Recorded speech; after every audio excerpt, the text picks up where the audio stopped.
High hello welcome to சர்வியூ லாக்ஸ். நம்ம வந்து பார்த்திங்கன்னா லாங் வீடியோஸ் போட்டு ரொம்ப நாள் ஆகுது. ஸோ பேர்ட்ஸையுமே நம்ம வந்து ரீசெண்டாக வந்து பேர்டு வந்து எடுத்துருந்தோம், ஹோமர் பேர்ட்ஸ் வந்து எடுத்துருந்தோம்.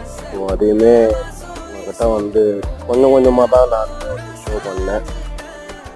ஸோ அதுக்கப்புறம் வீட்டில் கொஞ்சம் ஃபங்க்ஷன்ஸ் இருந்துச்சு. அதுக்கப்புறமா அப்படியே கண்டினியூவாக கொஞ்சமே இருந்ததால் நம்மளுடைய பேர்ட்ஸை பற்றின அப்டேட்ஸ் வந்து சரியாக வந்து வீடியோவில் வந்து போஸ்ட் பண்ண முடியாமல் போயிடுச்சு. அதனால் இன்றைக்கி வந்து பார்த்திங்கன்னா இன்றைக்கி தான் நான் வந்து கொஞ்சம் வந்து நானுமே வந்து ஃப்ரீயானேன். சரி, பேர்ட்ஸை பற்றின ஒரு சின்ன அப்டேட் வந்து லாங் வீடியோவில் வந்து காமிச்சிடலாம் அப்படின்னு சொல்லிட்டு தான் இன்றைக்கி நான் வந்து வீடியோ வந்து பண்ண போகிறேன். ஸோ தொடர்ந்து வந்து பாருங்கள், பார்த்துட்டு சப்போர்ட் பண்ணுங்கள். வாங்க வீடியோக்குள்ளே போகலாம். நம்ம பேர்ட்ஸ் வந்து காட்டுறேன் என்னென்ன பேர்ட்ஸ் இருக்குது அப்படின்னு சொல்லிட்டு.